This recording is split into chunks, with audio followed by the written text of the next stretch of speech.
Hey guys, it's the Olive Dragon.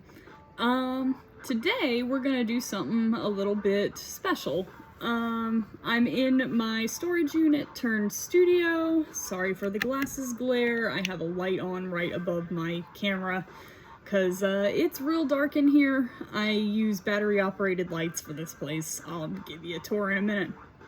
But today, and for the next couple of videos, we're gonna be doing some stringing tutorials because people have been asking me for a while now to teach them how to string beads, how to do knotted pieces, how to make bracelets, earrings, things like that, and I have never had a good way to do that. Because as you'll see in a minute, this space is big, but not really ideal for teaching multiple people or even just one person. I have done it once and it was kind of a difficult task. In this storage unit, there's, as you can see, that was the hall light sensor dimming down, because there's no outlets here. There's no overhead lighting here. There's no way to bring anything light source wise that isn't battery powered. It's climate controlled, but in the summer it still gets insanely hot in here. So you're gonna be sweating your ass off, and I feel bad doing that to my friends who want to learn and subjecting them to that. I don't mind coming in here and being overheated, but I know other people don't like that as much. I'm gonna try to give you a tour. It's pretty damn dark in here, so you may not be able to see a whole lot on the camera, but I'll try. But yeah, we're gonna be doing a couple methods of stringing. I'm gonna show you knotting tool. I'm gonna show you what I call the 4-string method, which is a much faster way to do knotted pearls and knotted beads than the traditional, what I call the tweezer method, where you make the knots with tweezers. I can't stand that. It is slow, it is difficult, it's very hard to master. That was the way that I was originally taught, and I don't recommend it to anyone who isn't trying to torture themselves. There are much quicker, more efficient ways to do this. Eventually I will get into pieces with spacer bars or multi-strand or more complex designs and techniques as well. Today we're just going to cover some real basic stuff. I'm going to do a single strand with a pendant that's knotted, and I will probably cover the knotting tool, and I do have to work tomorrow, so I'm not going to be here super late. So that may be about all we get through. I'm gonna see where we end up, but I may demonstrate a more annoying method to use. If you had, say, beads that would only take a single strand or 2 strands, you can do it that way. It just isn't as efficient, but we'll get to that when we get to that. I'm getting ahead of myself here. But first, why don't we do a storage unit tour, since I'm sitting here in it anyway. I'm gonna hold the camera this way. So here is my beading setup. Yes, it's a mess. I work in a very, very ADHD fashion, but I've already got a layout here. Sorry, I'm trying to angle the camera so you can see it. I've got a nice fused glass pendant there that I got at an antique shop. I have dyed agate and black onyx beads, and we're gonna be putting knots between those later. I have my findings and everything over here.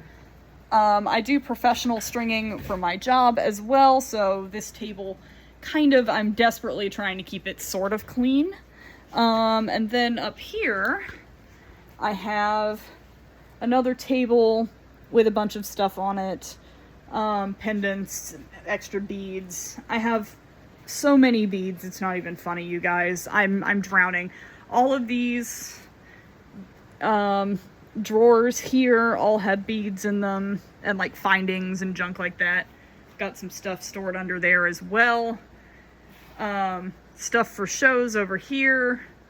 Not that I've been doing a lot of festivals and stuff lately, but if I do, when I do, and then I have another bench over here that I got from Goodwill to work at my other professional job that I brought back with me. These are some old chairs from my old apartment. But you can see I've been kind of busy with making stuff for like festivals and whatnot. So things are a bit of a mess. And then this is my old desk from when I was a kid. And that's another stringing space whenever I happen to clean this stuff up. And then there's the hallway that I was talking about. Generally, I am here at night, working on things either for myself or to sell, like the ones I showed you in the last video. This is where all that stuff gets made now, because this room is only dedicated to jewelry. There is nothing else from my other hobbies in here, or my professional life in here. Don't mind the glare, I'm not sure, that's probably coming from above. Hopefully you got to see that. I don't know exactly how the angles turned out, but just the gist of this. I wanted a retail space when I started out doing this, but retail space is really expensive and I cannot afford that, and most people I know cannot afford that. But this unit is not exactly the cheapest thing, but it's far cheaper than like a full retail operation. I pay about $185 a month for this place, but it has proved time and time again to be useful to me. So without too much more preamble, I might try to put a timestamp if you want to skip me rambling. Let's get into the stringing. So the first thing we're gonna do is the 4-strand method, because I think that's kind of one of the more important things for doing knotted stringing, because the knotting tool does not always work all the time.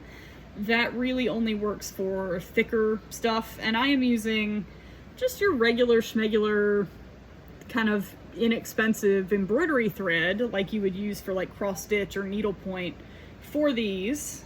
This stuff is amazing for stringing, especially heavy beads, because it's very, very durable. It doesn't pull apart super easily. It's meant to be kind of pulled and pushed and like beaten up a little bit. So what you're gonna do is, I've got a 16-inch piece here. For those not familiar with knotted pieces, one rule is compression is going to happen, especially if you're fixing a stretched out, worn out strand. Whatever length it is when you measure it stretched, it's going to compress pretty significantly when you pull it tight again. If you're doing it for clients, make sure they know that, because I have had people be like, why does it look shorter? Why doesn't it fit the same way? Well, you stretched it out and now it's nice and tight and put back together properly. And people don't understand that. Make sure they know that before you work on your piece. Just trust me on this one. I have experience with this. But I have a 16-inch layout here. I'm gonna tilt this just a little so that you can kind of see my hands here.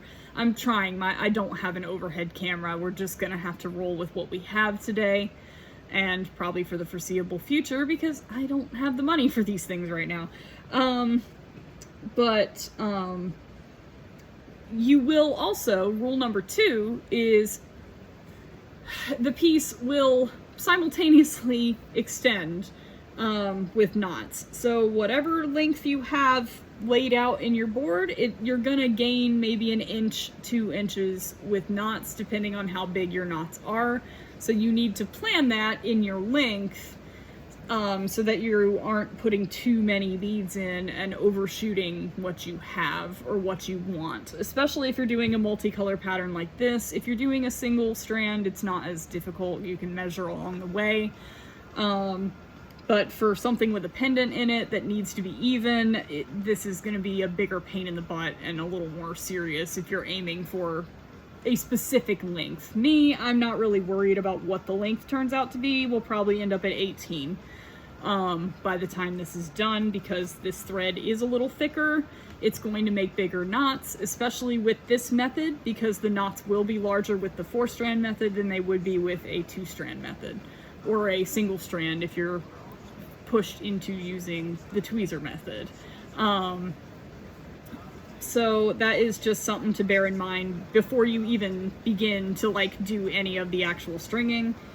However, when you do want to begin and you have your design laid out, or you have your beads all ready to go, you want to pull a lot of string. More than you need or you think you need is always better than coming up short and having to restart the whole piece, because if you screw it up, you will have to restart.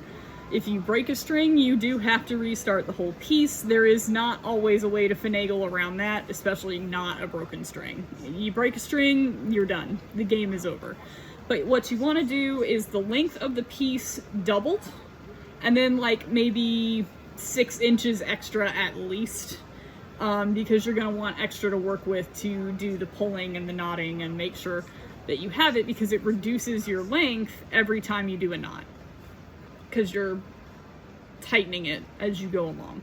So I'm gonna just pull a ton of this, and if you're using the knotting tool, you don't need as much string as you would pull for doing it in this method. That's the more traditional quote-unquote method, but not the tweezers. But we'll get to that when we do the knotting tool section. That'll be probably part 2 of this. So I've got a heck of a lot of string, and you're gonna want a lot of it.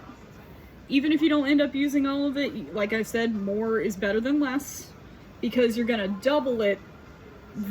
You're gonna double up here. I'm really gonna try to make this like cohesive enough for people to follow along with.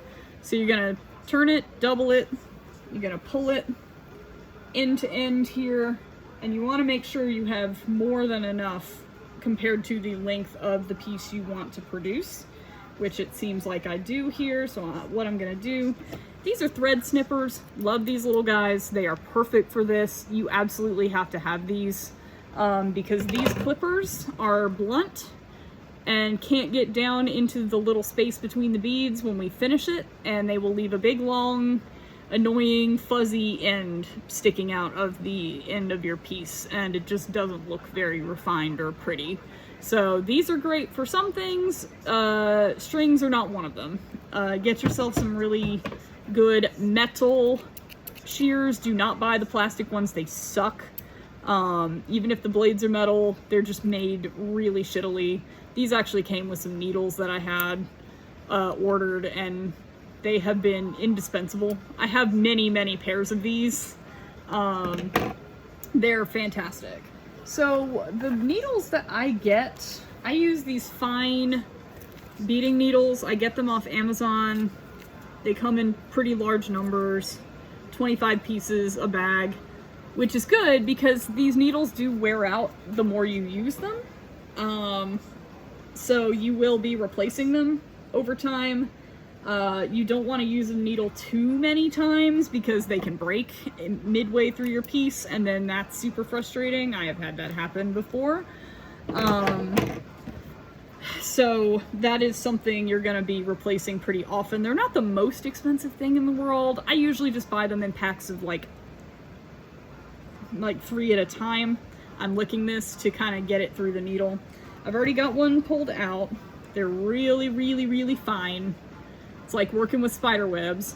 Normally, if I'm doing pearls, especially pearls with small holes in them, I'm using thread that is like this.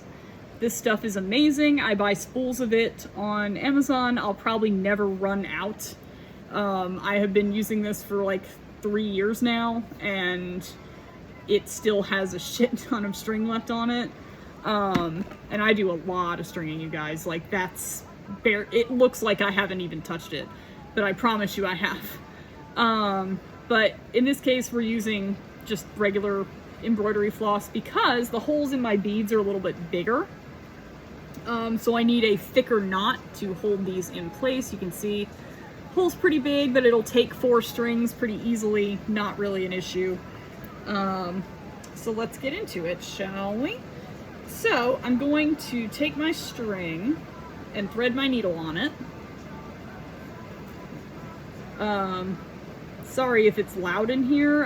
It is storming outside, and it is the loudest thing in the world. And I tested this before I turned the camera on, and it narrowed the eye of my needle, so I'm just gonna open that back up with my knotting tool there, or my tweezers or whatever I have around. Thread that on like so, pull it down the thread, and then I'm gonna line up my ends right here. And I'm not real worried about where my needle is currently. I'll fix it in just a minute. We're gonna line up the ends as close as we can, like that. Just got them in my hand, nothing special. Do a loop. You're gonna cross it like that. Should just be able to kind of like push the ends together. Go through like this, make a knot at the bottom with both threads so that it's nice and secure. Doing this with a single thread is a pain in the ass, by the way. And then I'm gonna loop it again, make a double knot. Very simple, right on top of the knot I just made. Try to get it as close to on top of it as you can, just to really make sure nothing's gonna slide off this end here, because there's nothing worse than having your pearls or your beads escaping while you're trying to string. And then I'm gonna hold the end where we knotted, and I'm gonna run my fingers down to straighten all this mess out. And my needle's lost up in here somewhere, so I'm gonna hold the needle and we're gonna pull while we bring it to the midpoint, like that. You can see my arms all the way out here, of the string. You want to keep these strings as even as you can. It can kind of bunch up and become a problem as you string if you don't do that. But once you have this where you need it, at the end, the other end from the knot, you're gonna start threading on your beads. So I am gonna just use these as my end bead. Sometimes you want to put like a little, like one of these little guys. I use these tiny ones, or smaller, depending on the size of your thread and what you're doing, whatever your project is. These are indispensable to me. I have them in gold, and I have them in silver, and I have a few in rose gold, or like a brassy color if I needed them. Just to have as end pieces with smaller holes, so that if like the pearl won't take 4 strings to get it through, because you got to double back, we'll get there, on your end bead. So your end bead has to be able to take at least 2, if not 4 strings, depending on what method you're using and all that.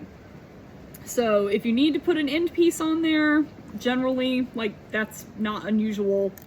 But those little guys, little seed beads, are great to have to just stop the piece, because you're gonna have to knot it at the bottom. But we'll get to that. I'm getting ahead of myself again. So unfortunately, I can't edit, so you're just gonna have to watch me thread these. So I'm just gonna slide all of the beads in this layout onto this and kind of move them back down the line. You can skip ahead if you don't want to watch me do this. Very simple. I'll just yap while I do it. Nothing to this, but once we get started, we're gonna loop back through our whatever we're using as a clasp, jump ring, that kind of thing. So speaking of clasps, while I'm threading here, let's talk about that. So on a lot of old pieces that I get from customers, I will see these little end caps that you knot the string against, like a little cup, little metal cup that has a hook that you bend around onto your lock or whatever it is, and then you put some glue in the thing to keep it from falling out or doing whatever, or moving around or wearing it out. And I'm just gonna tell you now, whenever I see those on a piece that comes in for repair, I cut them off. I do not like them. They are incorrect. It makes me displeased to see those because the edges of that metal cup act like little saw blades. They shred the thread after a while from movement and wear and tear because you're messing with your clasp. You're moving it around, you're bending that thread, you're putting pressure on it with your fingers. No matter how gentle you are, they do tend to break right around there. Most pearls break right around the clasp area. Generally, especially if it's knotted, the middle's gonna hold up just fine, if not stretch from wear and tear. But usually they're broken right at the end or just shy of the ends where the clasp is, because that's the part you're manipulating the most. There's a lot of pressure on that. That kind of thing. But I hate those little things. I do not recommend them. You should just use French wire wherever possible. With these, I probably won't use French wire with this because I don't really have big enough French wire. But if I'll do something with thin thread at some point, and we will, yeah, all these holes are a little bit big for that. When I get some pearls, I will show you how to do stuff with that spiderweb thin stuff there, because French wire it's very good to have it. It's this stuff here. It kind of looks like spaghetti. It's very fine, delicate wire, like coiled into a spiral shape. And what it does is it protects the string looped around your jump ring, the ends of your lock, whatever it is you're attaching your piece to. It's not hard to use. It can just be a little bit finicky, but you slide it onto your thread and then you loop it through as you begin and end your piece. Embroidery floss does not love to have French wire on it, but it's not really going to hurt it to have it. You don't always, and what I'm doing here is I've reached the middle of my piece, so I've got all my little guys hanging out here. And putting pendants on knotted pieces is a little unusual. Usually knotted stuff is a single strand of uniform beads or similarly sized beads or something like that. It's very hard to knot mixed bead pieces. It's not impossible, but you have to make sure that all of the holes will handle knots in your thinnest thread, because you can only use thread as big as your smallest bead's hole. All of this sounds dirty when you say it out loud, but I promise it's not. It's just about beading. But putting something like this onto a knotted piece is not typical, but I tend to do it a lot just because I like pendants and I have a lot of them that need to get used. This is glass. I'm gonna have to be kind of careful not to like smack this around too much because it doesn't have the ability to really have a jump ring on it. It's just all one piece, and if I break this, the game is over. But what I'm gonna do is I'm gonna put that there just like a normal bead so that it can hang out with the rest of it. And then I will continue to put the beads on the other half of the piece. And then we will get into actually threading and knotting the thing. So yeah, there's a couple different types of like things you can do with the ends. Generally, I think the best is just put some French wire on it or loop the thread through if you can't fit French wire on it, or if French wire will not go through the rings on your clasp, which happens. These antique clasps, some of them have itty bitty little tiny connectors on them, and they don't want to. I was gonna see if I had one. They don't necessarily, so something like this, I may not necessarily be able to get French wire through that on its own. I may have to put a jump ring there to make it a little more stable and a little less stiff, because this can be hard to manipulate, especially if you have older clientele.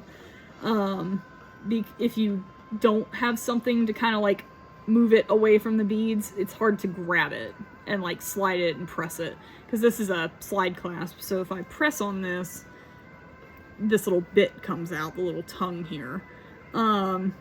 So I want my clientele, or myself, depending on, you know, who this is for, I want them to be able to grab that comfortably and not have to like struggle and not be able to get a grip on this tiny little clasp. You can see how small that is.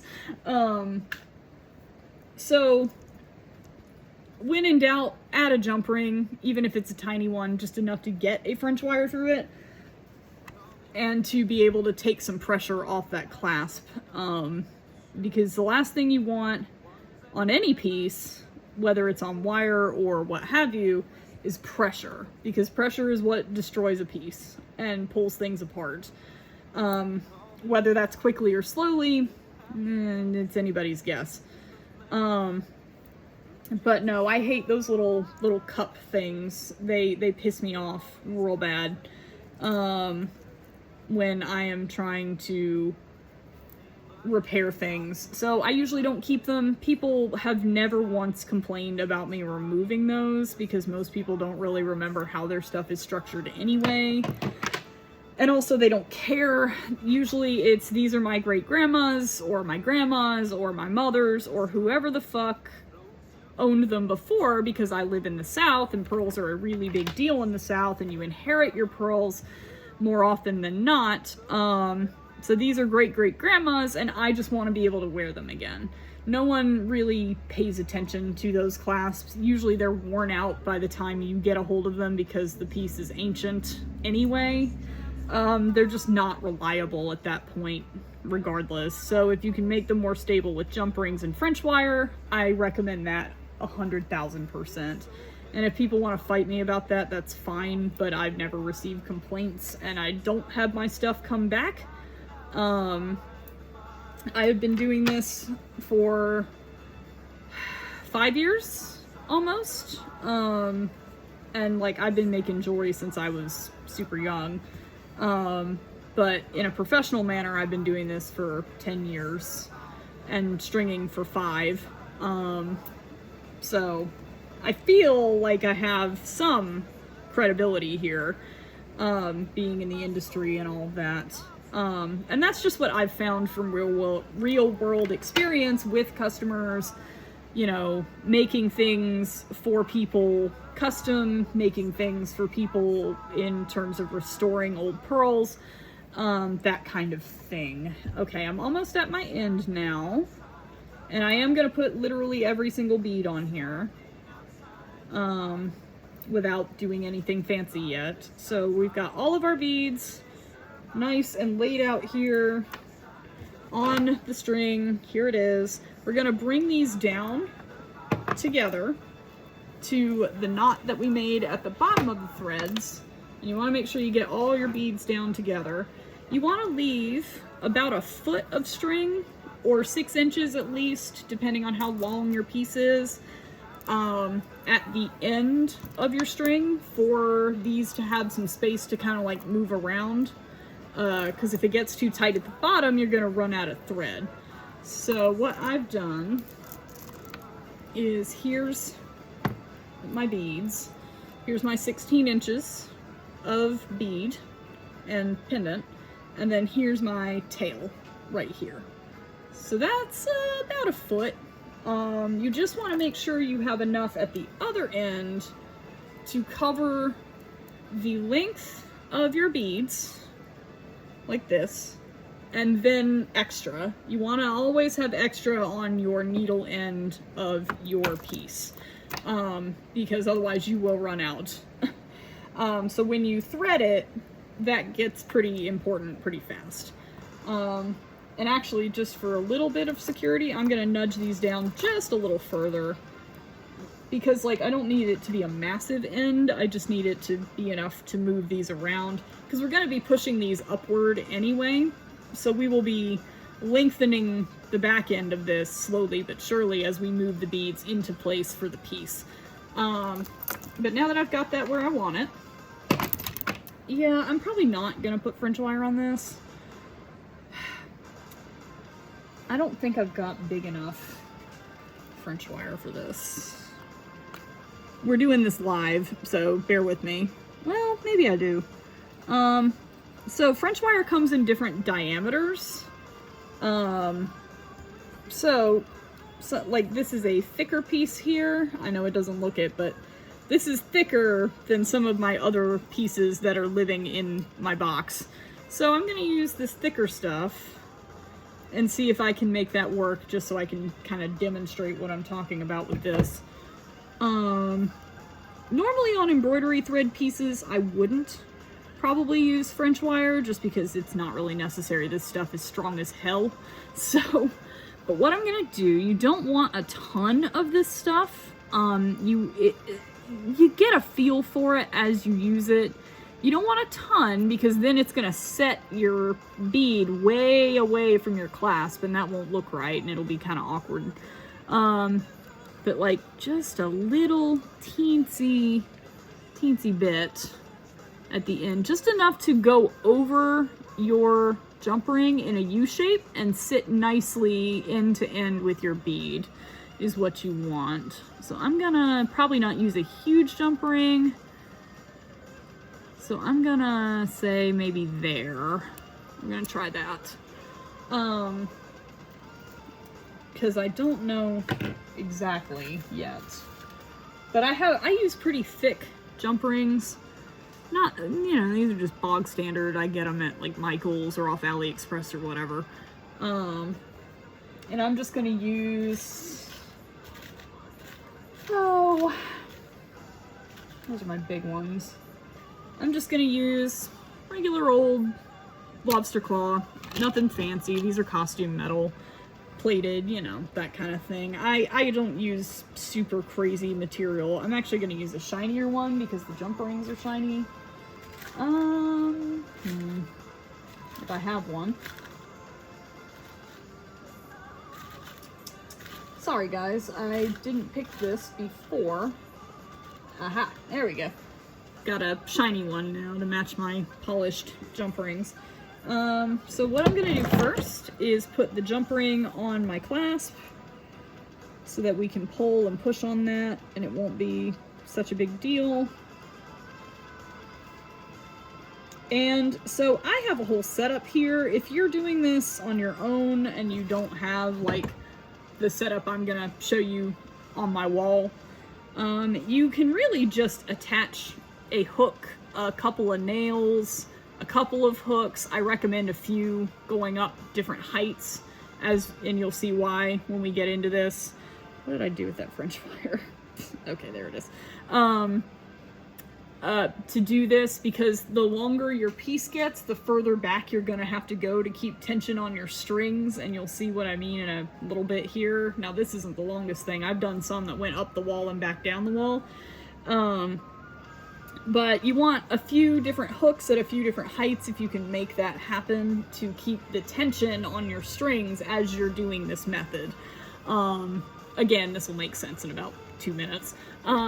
So I'll show you my setup here if you can kind of see what I'm talking about. So these are wires that I've strung between the metal sections of the wall. They go all the way up there. I did a piece for my aunt. It took me 4.5 hours. It was a repair from a piece that my uncle had given her many, many years ago. And I shit you not, this is like, forget opera length. I don't know what this thing was meant to be other than like you would keep layering it.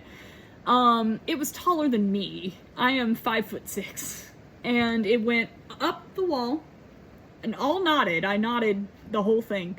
I took it all the way up to the top wire, back down from the top wire, and then it went all the way back out here by the time I got finished with it. It was like 80 inches long. Oh my God, my shoulders hurt so bad after that, because this is a motion kind of activity. So your shoulder will start to feel it, especially whatever your dominant hand is. I'm right-handed. The method's the same on the left, just adjust it to your preferences. So we're gonna take this French wire, this itty bitty French wire, and we're gonna thread it on the needle, just like a bead, nothing to it. So there he is. There he is, if my camera focuses. And we're gonna pull that down onto the string. Just normal, be kind of careful because sometimes it'll grab something and fuck up your string. But it should just slide nice and smooth down here. You want it to be a little ways away from your first bead so that it has space to like get pulled when we loop it through the clasp. But that should do. And then, and because that's a big enough French wire, it just went on nice and smooth and clean, no trouble. I would not try it if you have a little narrow one because it's just gonna get stuck and tangle up in your string, and then it's a whole mess and you gotta start over, and that's annoying. But what I'm gonna do now is, in my case, to make sure that this stays on my wires, and I'm gonna start with the first wire on the wall here, right there. I'm just gonna hide out of frame so you can see my hands. We are gonna put this lobster claw on a safety pin, and you can use a paper clip for this if you're using like a hook in the wall. I used to use a screwed into my bench, and I would just loop paper clips around it so they couldn't pull away. But we're gonna hang this right here just to start. Now that lock can't go anywhere. And we are going to take this and loop it through the jump ring at the bottom and just pull through. I know it's a little hard to see. Hang on, can I zoom? I cannot. Sorry. Got a good view of my fingers there. I'm gonna flip this safety pin over so that it's sitting with the heavy part on top and just bring this up slowly. And my French wire's right here, so I'm gonna scoot that down just a little bit, and I'm gonna come through my first black bead right here. And we're just gonna bring the needle back through very gently. Sometimes your needle will go through the existing thread, and it can get stuck there. So like I just tried to pull that through and it got stuck because my French wire slid down and got stuck against the top of this. So you just got to move your French wire back a little bit and just bring this needle through. Don't pull on your needle as much as possible. Pull the thread because you will split these open and then you'll be screwed and you'll have to do it again. So pull the thread, not the needle. Put some tension on this like that, so that it's nice and like straight and easy for this thing to move. And then pull your needle end to bring up the bead. So I am just pulling this end, which has my needle on the end. And then I'm sliding that French wire and the bead and try to keep it as straight as possible. French wire sometimes likes to go inside the beads, which is frustrating. And I'm just bringing it up until that French wire curves around this jump ring.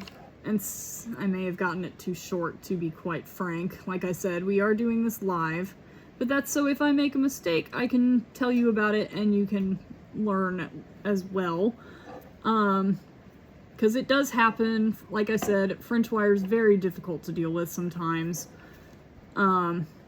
Until you really kind of get a feel for it. And even for me as a professional, it can still be a giant pain in the butt.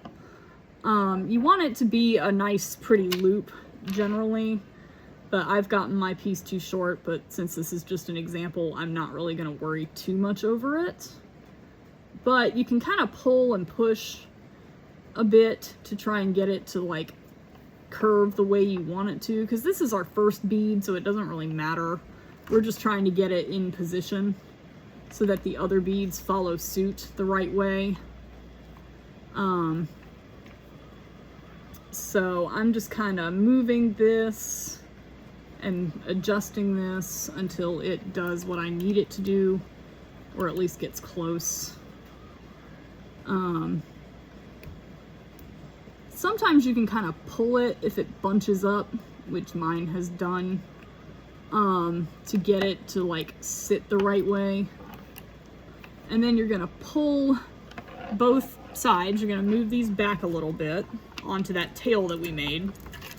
Still got my tail right here. I know this is hard to see, guys. I apologize. You're going to pull both sides to make this press nice and tight up there. And I'll show you a little closer if I can find it. Yeah. Right there. So you see how snug that is? The French wire's a little messed up, but again, this is just an example. If I had gotten it to be longer, it would be better. But it bunched up on me and I didn't realize it was gonna do that. Like I said, French wire and embroidery floss don't always get along.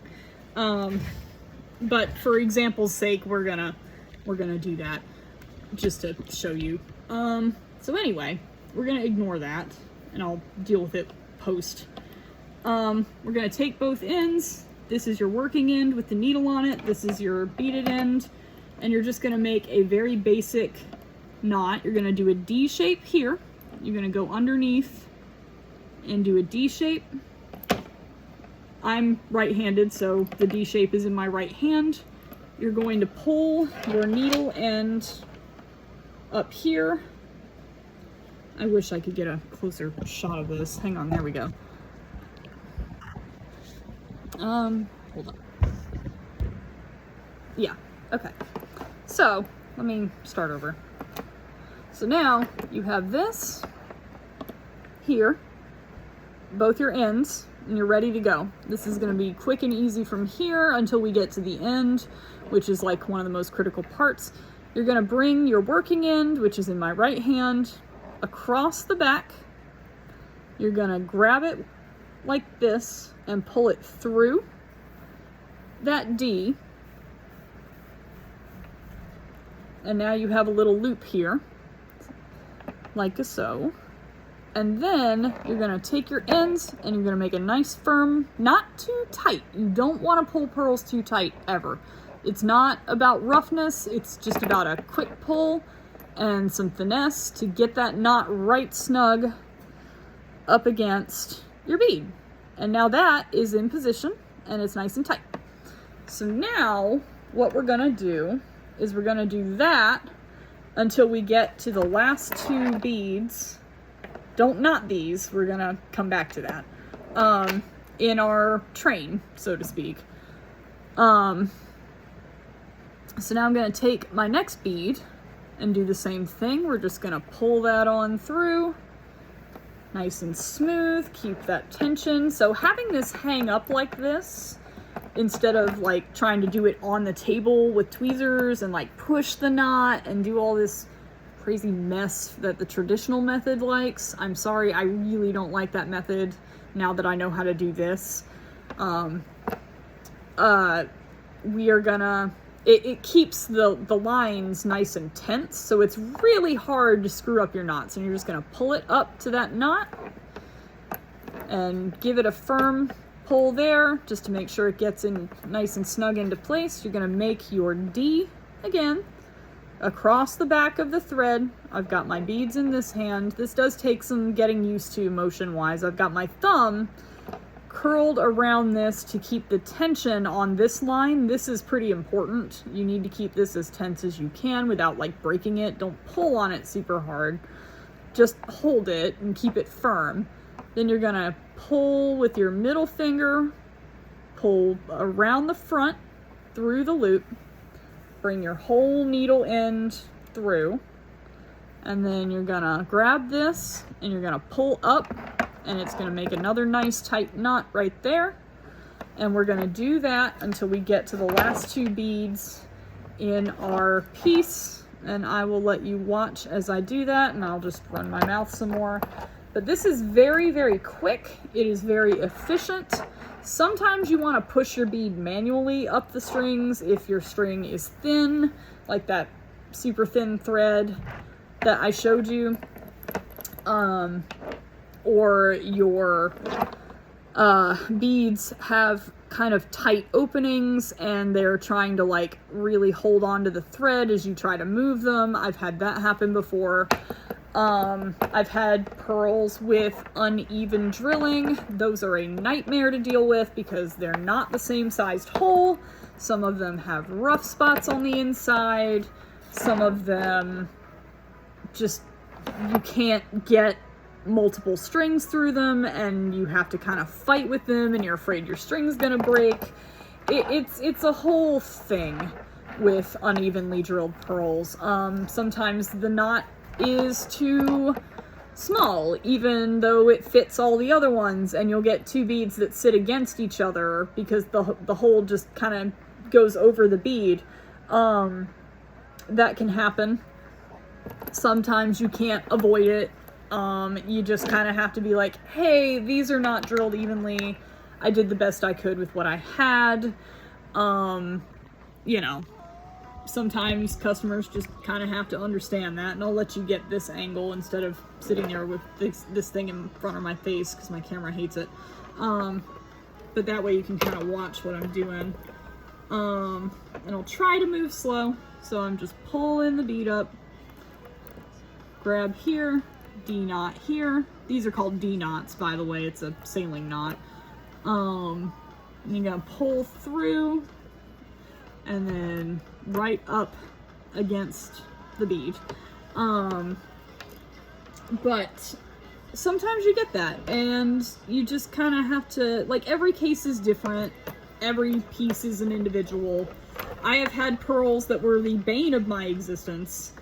I don't know if someone's grandma was haunting them or didn't want them restrung, even though they desperately needed it, or maybe they didn't like that relative, but I am convinced that cursed pearls exist.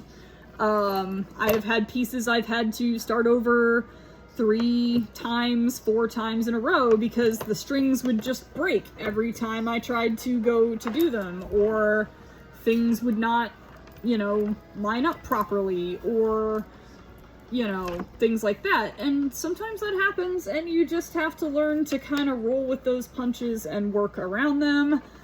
You kind of learn as you get more experience in this. Jeweling really is an experience-based industry. Stringing is an exercise in patience and repetition. But at least for me, I find that I get to a zen state with it, especially when everything does work out nice and smooth and pretty. Sometimes it just takes a few tries to get you there. But this method with the embroidery thread is fantastic. Because, especially for super heavy beads, because people have brought me things that are just rocks on string before, like literally just like rough stones or like partially tumbled stones hanging by thread, and sometimes I just have not been able to get those back the way that they were in their original state, but they've stretched their thread beyond recognition. And I have had to be like, look, I can reinforce this with beading wire and put them on there, but I do not know what demon the original stringer sold their soul to get those on there.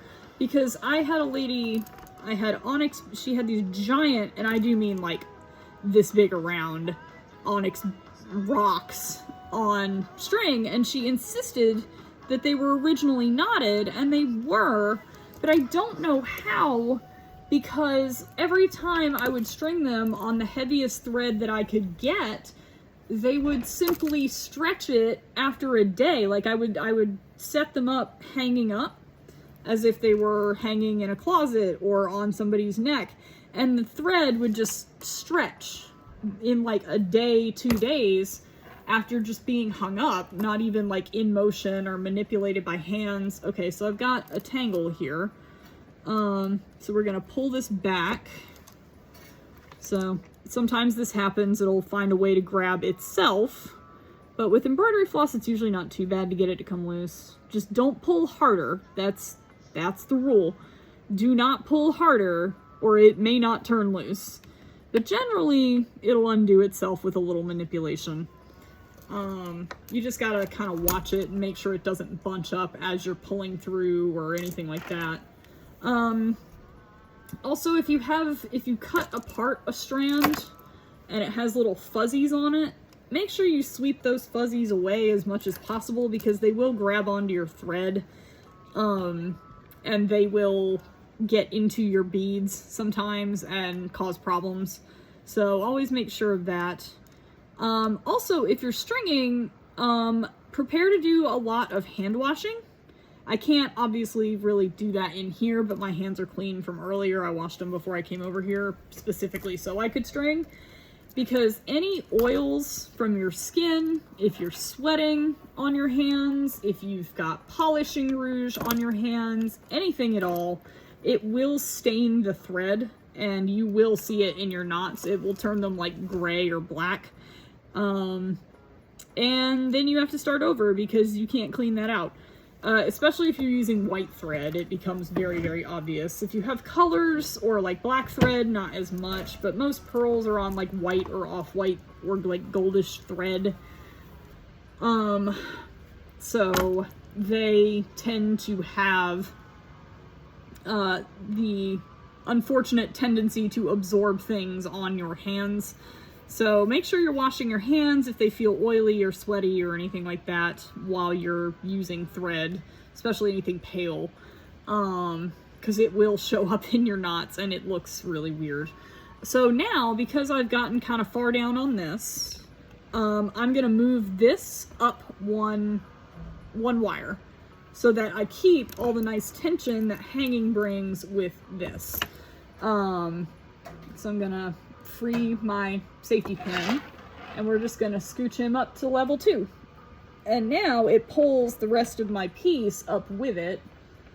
If you had a hook, you would just move it up to the next hook so that you could bring it out here and keep this nice tension, and it makes it a lot easier to string with. And then you're just going to carry on making your loops and making your knots. And this is very hard to screw up because if you pull a string of pearls too tight, they get squiggly. They look like this instead of a nice curve when you put them on or when you pick them up, and that's not easy to fix without redoing the entire piece. And I had a coworker at my old job who was doing the stringing before me, and he was incredibly aggressive with the pearls. You do not need to pull these super hard. One thing hanging these up also does is keep this nice and straight, because gravity is helping you out as you add more beads, as you make the knots, apart from just this method producing nice uniform spacing and nice uniform knots, because you're just pulling upward against the next bead rather than trying to use beading tweezers like these to push knots physically like this against the bead, and having the potential to have your hand slip or the knot tighten too quickly or too far away. It's just a nightmare. But this is very uniform, very easy, very fast. I'm moving a little slower so that y'all can watch me. Plus I'm talking, so I'm not really like in hyper focus mode, but with this method I can do strands of pearls within an hour. I used to do strands in under an hour when I worked at my old job, but the guy that was doing it before me, he was awful, just awful, and everything that he would string, he would break the strings, he would pull too hard, he would get mad about it, and then they would sit for a long time and he just wasn't getting to it. And that's why I started doing it, because I could, once I learned, I got very, very fast, and I could do things in like 30 minutes to an hour, depending on whether I was using the knotting tool or using this method. But using this method, I can do things in, I could do a 16 to 18 inch strand in about 30 to 40 minutes, which is at least the fastest I know of. Most people take weeks to turn these out, and I don't really understand that. But But again, they may be using a more difficult, not necessarily efficient method. The place that I worked was really, really, really production focused. The jeweler that was teaching me, who I'm still friends with, he did production for some major companies before coming to this jewelry store to do repair here. And I do mean major, like high-end designers. I won't name names, but like it was pretty nuts. He's very, very talented. But it was a super efficiency, production focused store. Like you didn't want to rush the job and, you know, screw it up, obviously, but you still needed to be quick, efficient, get through your jobs. And stringing became my little micro department, and I oversaw everything to do with it that happened in that store, along with engraving and a number of other things. So that was my department. I was left to my own devices. It was my job to get my work done. I would bring things here to get them done so that I could have the space and equipment that I needed, because our store was really, really, really, really small. It's still there. It was very small, and jewelry and beading in particular requires so much time and space and material. That's why this storage unit looks the way it does. It's because, oh shoot. Okay, so I'm talking while I'm stringing. This is why I screwed this up, but it's really not that big of a deal. So I put a knot here when I shouldn't have, because my pendant is the next piece. So what you want to do if you're adding a pendant to a knotted piece like this is you want to run your thread through both beads next to your pendant. Let me see. Yeah, that shouldn't screw that up too much. And then do the knot on the second bead, not the first bead, so that it holds it nice and firm. And there's not like a gap between your beads. But in this case, because the beads are so big and the bail of this is so large, it doesn't really matter. But if this had had a different bail on it, that could have been a problem for me to put that knot there. So just something to note if you are gonna do something with a big pendant on it like this. Go through the pendant, go through the two beads, do it on the second bead, not the first one. Good lesson there. This is what I get for talking and stringing at the same time. But that's actually a good thing, because then I can show you that in real time.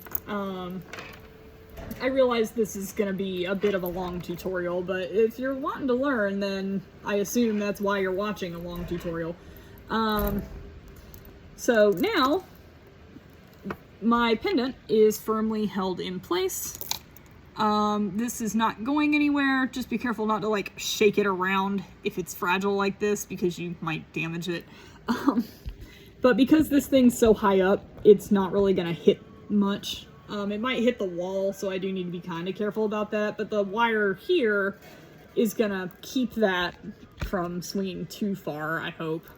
So just nice firm knot there, but you see how straight this is and how it's bendable, it's flexible. I can grab this, move it, and the knots hold nicely.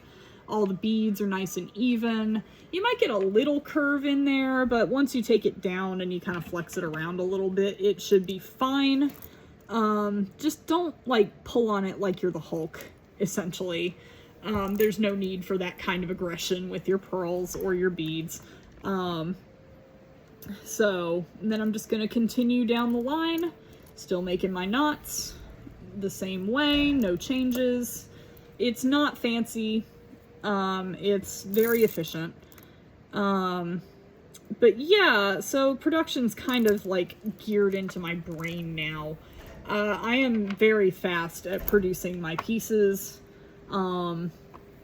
I have ADHD, and I think that kind of helps in this context because I can design in a really fast manner. I'm going to move this up to the 3rd tier now because we are starting to kind of climb down toward the table again.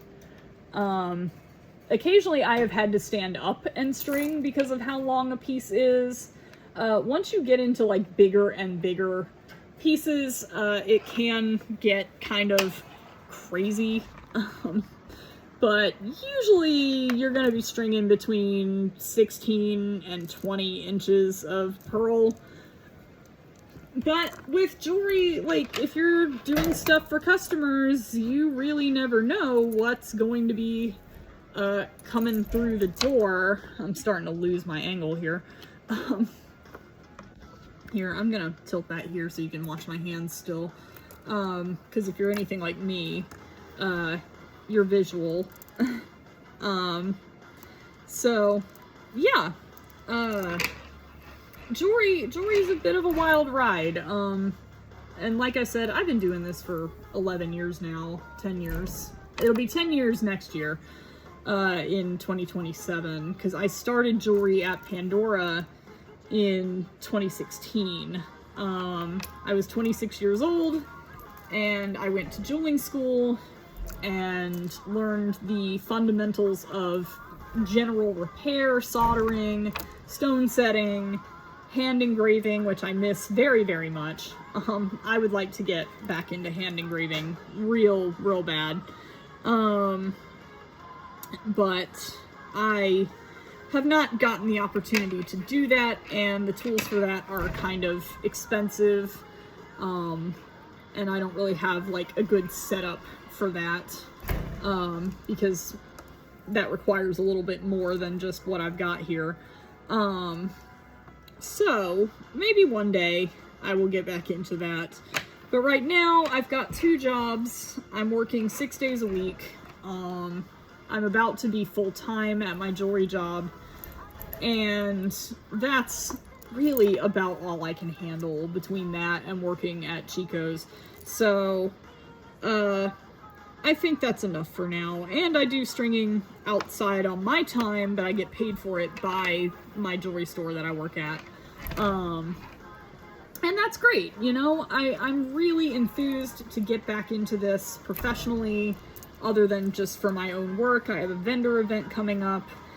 This is something you can, over time, if you get lucky, which I haven't really gotten that lucky yet. That's why I haven't quit my day job. I have a small business, but you cannot quit your day job, and I talked about that a little bit in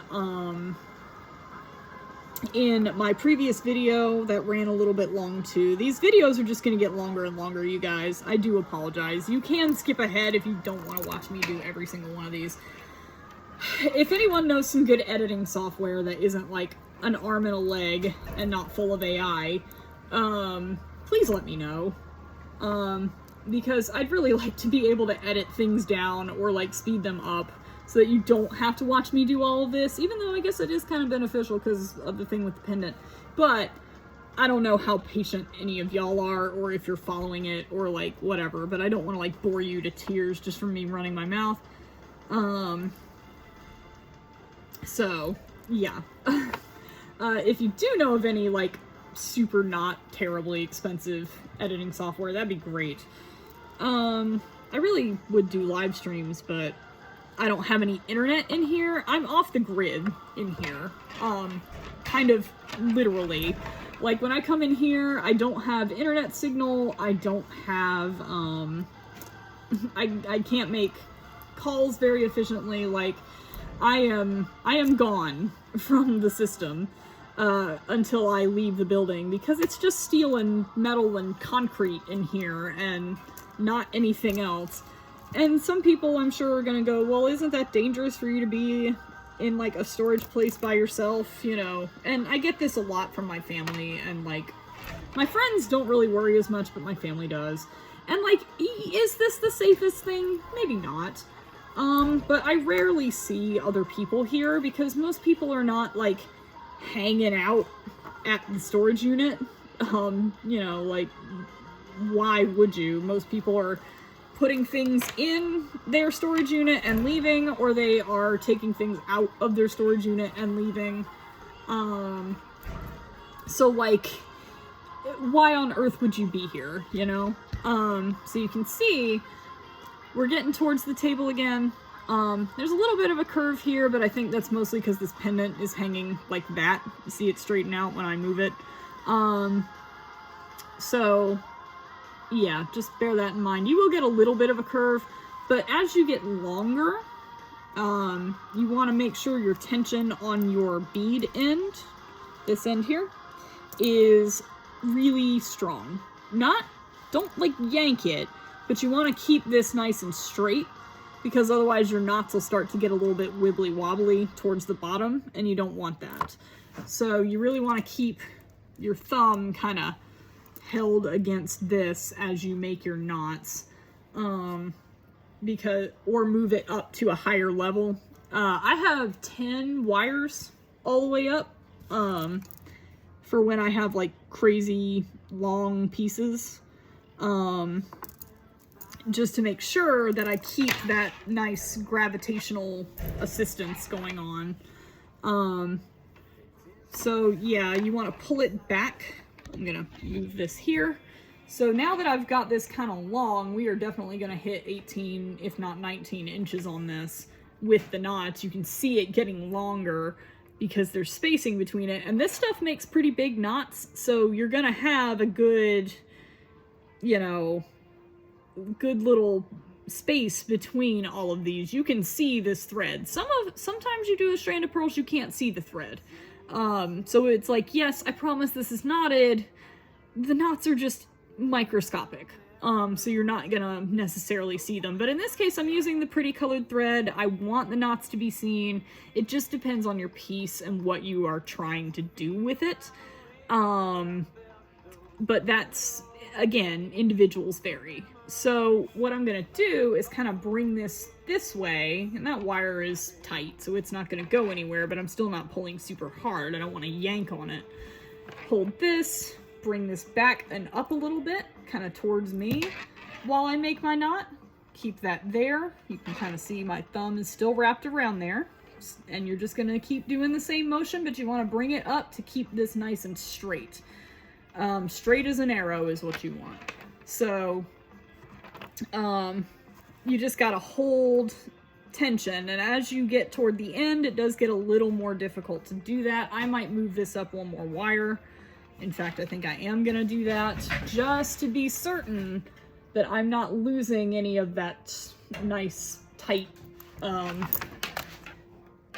tension that I have on that wire, or on that thread, excuse me. So now we're up to tier 4 for me. I didn't really expect this to be as long as it is getting, but again, I'm tutorializing, and I don't really care what length this ends up being because it'll look pretty either way. So suits me fine, especially for just a sample piece, but you really gotta watch your length if somebody is being particular about it, or if someone expects it to be 18 inches and it ends up being like 17 and a half or 17 because of compression. That happens, and people really don't expect it. Measuring when it's stretched is not an amazing idea. Have them tell you what length that they want it to be so that you can more efficiently gauge that.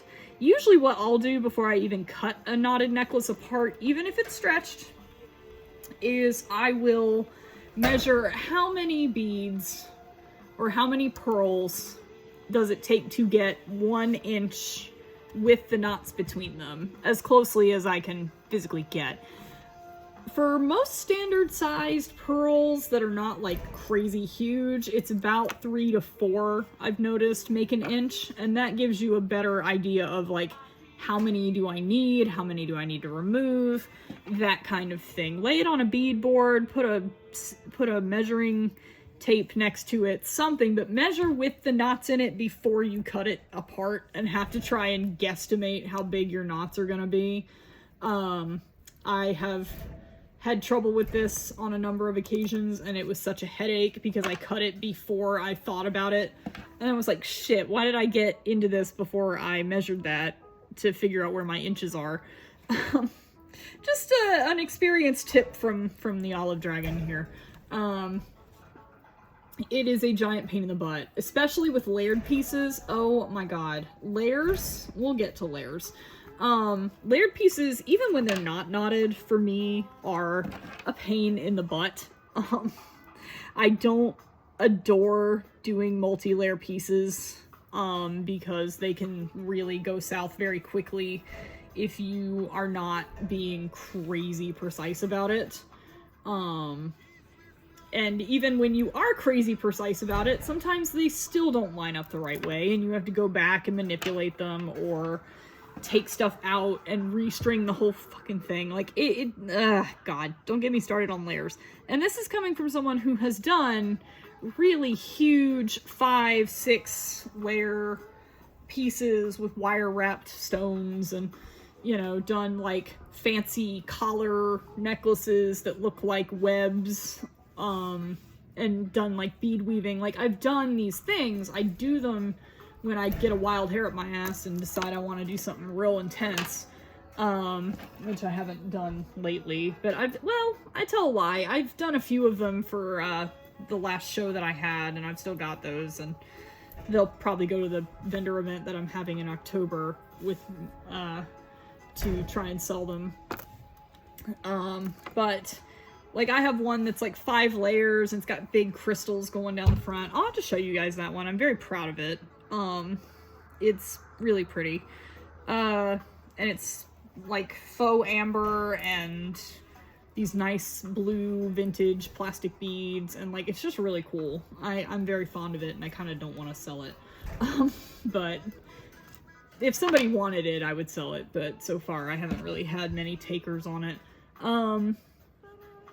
Mostly because, like, it's a $200 piece easily, because it took me 5.5 hours or more just to get the whole thing together. Like, the beads themselves are not gemstone or anything. It's just labor. Like, all this stuff, knotted pieces are expensive because of labor. Because of this, it takes a long time. And if I was not talking, this would not be an hour long and, like, showing you guys stuff, but it still takes a while. It's still difficult, and it's still very specialized, versus me just doing a wire piece. I can turn those out pretty quick, and that usually comes down to material at that point for the cost, or how complex that wire piece is, even if it's not knotted like this. I don't do knotted pieces that often because they take forever. Like, in the time that I've done this, I could have made like 6 regular wire necklaces, because I am that quick with design and that kind of thing. It's just something my brain is really good at putting together. So now, finally, sorry to talk your ears off while I was doing that. So now we have our piece. And I am down to my last 2 beads at the bottom, and you actually do want to run your string through those. But I just took it down to show you. So you're gonna stop with your knots before the second to last bead, but you are going to run your needle through both of them to get them on the strand. So you're gonna bring it through, and then you're gonna grab the other one, and I'll show you how to do unknotted pieces too. They're pretty easy. Not today, but in a future video. Because it would take me many, many hours to show you all of the methods in one go.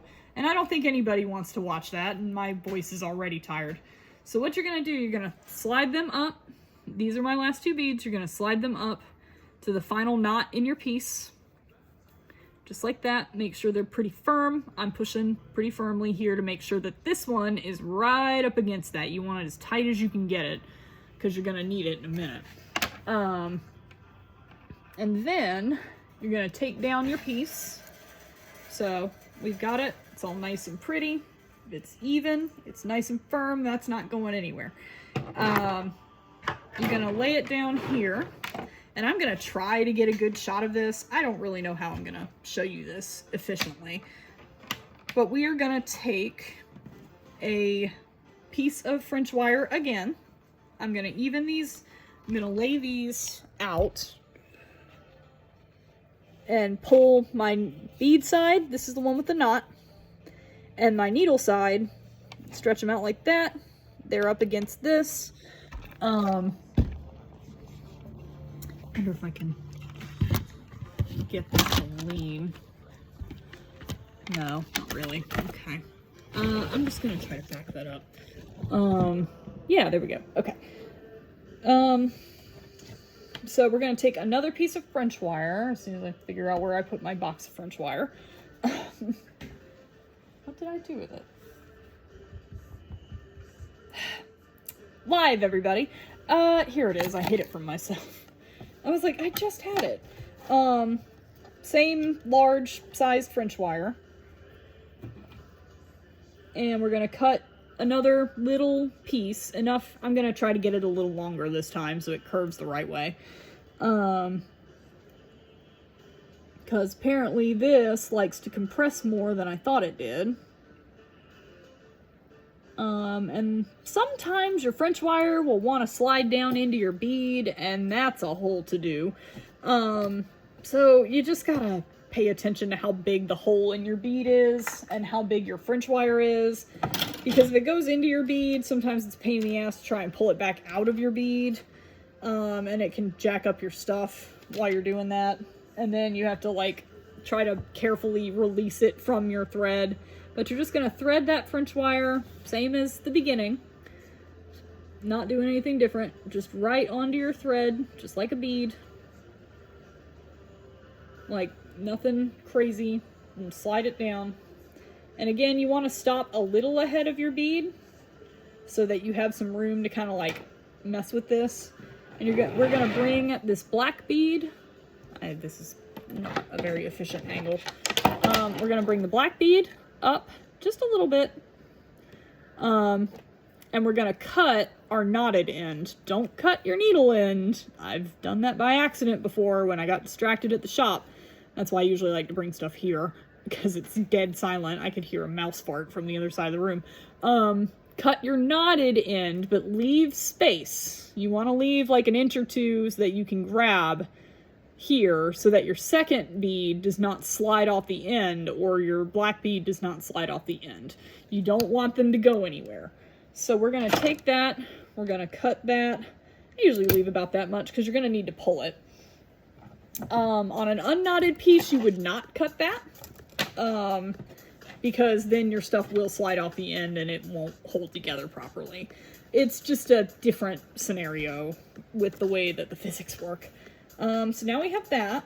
I'm going to grab my closing jump ring, which is going to be another kind of medium-sized one for this, because I don't really want it to be much longer than it is. You're going to run your needle through the jump ring. Make sure you watch these little splits if you're using unwelded jump rings like I do, because your thread will go through the split and it will drive you absolutely fucking crazy, especially if you're using the super thin stuff. With this, it's not as big of a deal. If you have French wire, that's not usually as big of a deal. It's just when you're pulling it that risk is there. But yeah, just watch those little splits. Make sure you're not pulling on top of them, because for some reason these rings always want to go to that split and roll over and have that be underneath your wire and thread, and I do not know why, but it drives me insane. So you really gotta watch that. But you're just gonna thread it through, pull it through, nothing insane. You're going to pull your black bead up until it comes off. Let me make sure I'm telling you the right thing. Yeah, you're gonna move the black bead up, and my French wire's getting in the way here, so we're gonna move that back. But you're gonna move this off of that cut string. So now that's hanging. You're gonna pull there, and make sure the orange bead's nice and tight, because this will bring it right up against that knot. You don't want it to leave that knot. Then you're going to move your black bead back down, leave some space here so that your thread can go back through this, okay? French wire is here. I'm gonna bring it down just a hair, and then bring your needle end and go back through your black bead. Nothing too nuts here either. Because what you're gonna wanna do, see, so now we are back through. We're back through. We're gonna start bringing this black bead down as we pull this to bring your jump ring, which is here, and the black bead down toward that orange bead. Because you want it right up against there, as tight as you can physically get it without breaking your strings. So we're gonna hold these, and the best way I've found to do this sometimes is to actually close the clasp on this. So hook that to your jump ring so it can't run away from you. Because sometimes if it's loose, it'll just move around and bend and won't go the way you need it to go. And again, making sure we are not on top of that split, because that's not where you want your thread. And you're gonna hold down the two beads at the bottom. Again, your orange bead is firmly pressed against that knot behind it as much as possible. Make sure you don't catch your tail in here. You're gonna want this tail to kind of hang out over here so it's not in the way. And you're gonna push down, hold your black bead in place, and bring this with your jump ring and your French wire forward. And sometimes it'll get a little tangled. Just pull it back so that this is nice and straight, like this. And where you're gonna hold and pull. And you see that little gold French wire right there as it comes forward. Again, embroidery floss and French wire, not a good combo. Don't really recommend it. But you're gonna push everything up against that knot behind the orange bead. And you're gonna, it helps to pull upward and kind of at an angle. So you can see I'm pulling pretty hard. I'm shaking my table a little bit. So you want it like that, so that this is pulled right up to this and kind of squishing this tail as much as possible. You may have to manipulate it, pull it back and forth a little bit until your French wire curves. On thinner string, this is easier to accomplish with the French wire, but again, I'm just putting it on there for consistency. But you're gonna pull up, and you can break this, so don't be like too vicious with it, but you just gotta really make sure they're mashed together nicely. And again, my French wire has decided to completely compress instead of doing what it should, which is ineffective and annoying to me. And it could be that French wire's just old, I don't really know. But again, it's not super serious with the embroidery thread, and it's not even super serious with the thin thread sometimes. If you can't make it work, or it won't go through something, and you can't add a jump ring for whatever reason, sometimes you just gotta let it be thread. You can put some glue on it to kind of harden it up and reinforce it a little bit, but like, don't sweat it too hard. It's not a concrete rule, but it is preferable because it's more stable. So use it if you can, but don't freak out if you can't make it work on that particular piece, I would say. I have received repairs with and without French wire on them. From professional places. So it really just depends on the client, and it depends on the piece, and it depends on how the thing is made. So now that I've got this thing nice and snug, we are going to make our final knot between the two last beads. So what you're going to do is you're going to take your little tail and hold that up like this, and you're going to loop this underneath your piece, and you got to be kind of careful about this. So I usually put my fingers between here as I pull this down. You're just going to make a regular old knot, but you got to be real precision about it. So you hold that just to make sure it's resting between the right beads, because you can make the knot in the wrong place and it's a pain. So I'm holding that there. You can see that the loop's going to come down right between those two beads. That's where I want it. I wish I had a way to lean this, but I don't, so you're just gonna have to kind of bear with me here. And then you're gonna loop through. You can kind of see my needle waving around there against my shirt. Loop through, keep that over the right spot and just slowly, you move slow with this. Slowly bring it down. You can see it kind of starting to close over that. Sort of. Yeah, you can see it closing over that as I pull. That's what you want. So you're gonna hold it the same way we were, kind of rest your thumb and your forefinger on top of those beads as the knot comes down, just to keep them from jumping up or being pulled upward and loosening everything up. Wrap it around your fingers like this and give it another good, same kind of pull that we did before. Just a nice firm pull. Pull that little tail, really get things kind of snug down there. So I usually will pull this way as well. But really give it a nice firm pull in the upward and angled direction. Usually toward you is the way you want to pull. And we have our final nice knot, uniform with the others. Looks great. Do not cut this yet. Do not cut this close yet. You have to glue this. So, next thing to finish this out is we are going to glue this. I use this. It is hypo cement. Very good for precision stuff like watch crystals and knotted pieces and things like that. Small things. This has a needle that slides inside the tube. The tube is very, very small. They do tend to leak a little bit. Sometimes you gotta kind of pick the dry glue off the end so it'll flow. But I don't even have to squeeze this and it'll start to come out. But we are just gonna gently dab some of this on that final knot that we just made, and then we're gonna let it dry. And it takes maybe 5 minutes or so. Maybe less. But we're gonna take our piece. I'm gonna try to get close here. I'm gonna give it a very gentle squeeze just to kind of get it moving, because once it starts flowing, you don't really have to squeeze it. Generally, unless my thing's dried up. I've got like 5. There it goes. You can kind of see it. Sorry for the blurry angles.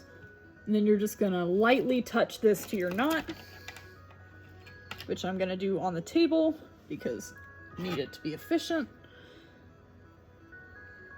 And you really want to make sure not only that you get the knot itself, but kind of the edges of the strings that are hanging off as well. Just to make sure everything, because this stuff dries like a rock.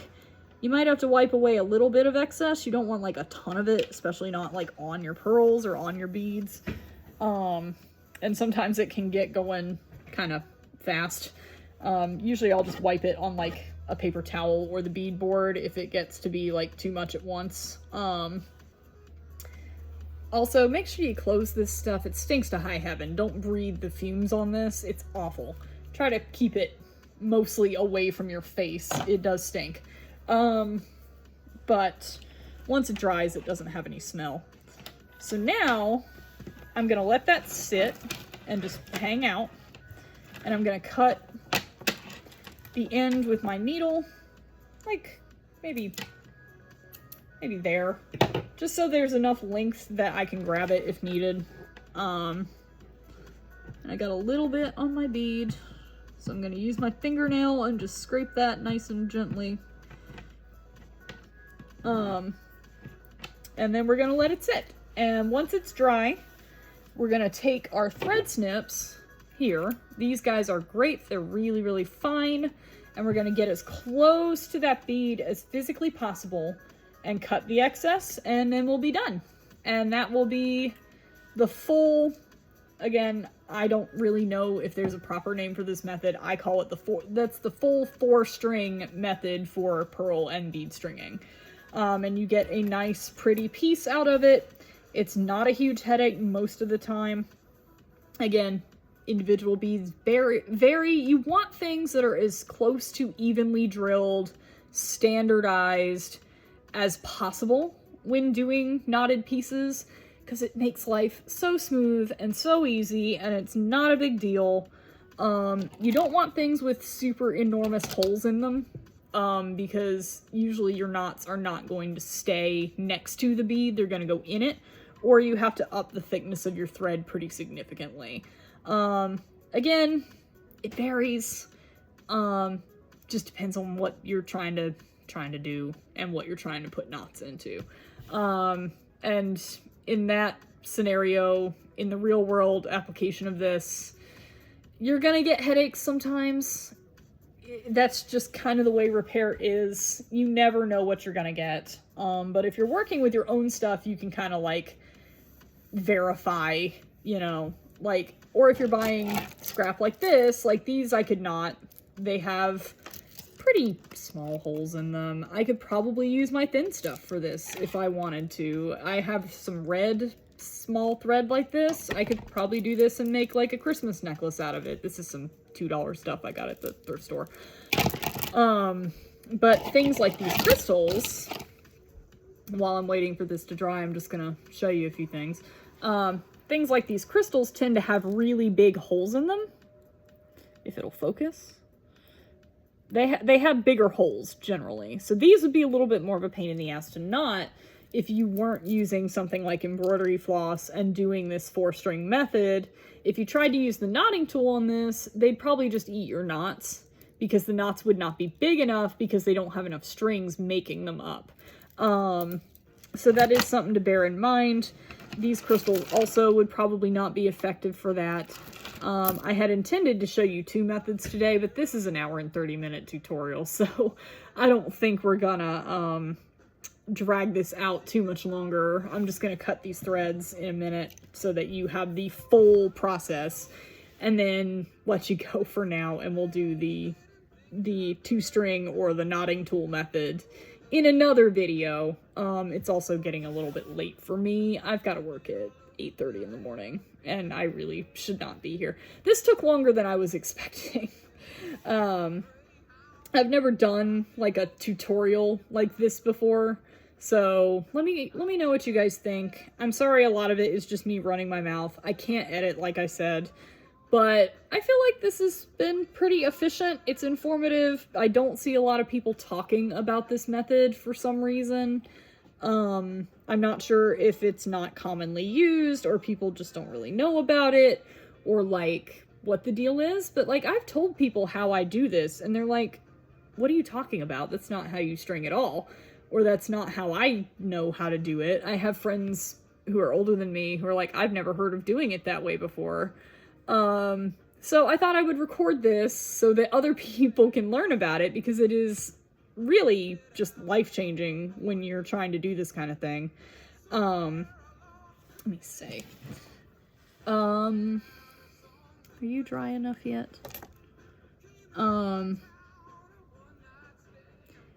Yeah, this should be okay. You mostly, like, I would normally let this sit while I did other projects. So like if I was doing multiple designs, I would let this hang out like over here somewhere, undisturbed for like maybe 15 minutes, 20 minutes, just to really make sure that this stuff is dry before I start trying to manipulate it or bend it or wear it or anything like that. Like, let this stuff dry out. It's okay to let it sit. It's not gonna hurt it. But yeah, so now we're gonna cut these strings and we will have a nice, lovely, knotted necklace that looks very professional and clean. And you get these nice uniform knots with the knotting tool, which is this thing, for those of you who don't know what I'm talking about. I had never heard of this until I started working at that other jewelry store that I worked at previously. Really cool tool, only works with thick thread. Do not try to use this thread with this tool. I don't care what tutorials tell you. I don't care what other jewelers tell you. If they can make this work with this thread, that's awesome, but that's black magic and I don't know how to do that, because I find that this tool skips with thin thread and you will fuck up your knots and it will tangle your stuff and you will have to start over multiple times if you try to use something like this with that. So thick thread, embroidery floss is great with this, and even then sometimes it'll skip, it just depends. But we'll get to that when we get to that. But this is an amazing tool. and it is not complicated to use, and you can go real fast once you get comfortable with the motion. But we'll get into that tutorial next time I'm here to do and doing a video. I have a few things I can do with that. But we're just gonna go through. I'm gonna teach you some methodology on how I make stuff, and you guys can give me feedback on things you want to see. And we will go from there together. And I am gonna cut these strings. So when you cut these, you don't want big tassely ends sticking out from here. That doesn't look good. You want to bring this as close in, like I'm talking cut with like the points of these blades, as much as possible. Pull tight so that you're nice and tense there, and snip. You'll still have a little bit left over, but you can kind of nudge it down with your nail because it's kind of hard and gummy now because of the glue. And then same thing, you want to get really far down in there. I know I'm covering it, but give me a second. You want to get real far down against it with the tippy tips of this as much as you can, and just cut it loose. Because the glue is holding that knot together, and that's not going anywhere. And then usually I'll give it just a little squeeze, you know, kind of push those cuts down with my fingernail, just to kind of push it all together, smooth it out. And there you go. There is your lovely new necklace. Cool stuff, right? And I am actually going to wear this. I'm making some fall stuff for Poshmark and for my eBay and for this vendor event that we're doing. And September's coming, and I am getting on the ball with that a little bit early. I'm going to be putting out Halloween stuff next week. And then, with your spare stuff, if you have enough, you can use the knotting tool to make like a bracelet or something. This is not really enough. And the more you manipulate the thread, the more likely it is to like fray or break or something like that. So it's not always really plausible to reuse this. I'll hold on to it. I might be able to make a little bracelet or something out of it down the line. I have a bunch of this stuff. But you can save your needle. So I'm going to put this right back in the bag it came from. And we are done. So I will see y'all in the next video, whether that's a tutorial or just me doing a vlog or whatever comes next. It'll probably be a Halloween tour, depending on when I can get back here. But yeah, thanks for watching. Let me know if this was useful to you and your endeavors in stringing, and we'll do another one real soon. See ya!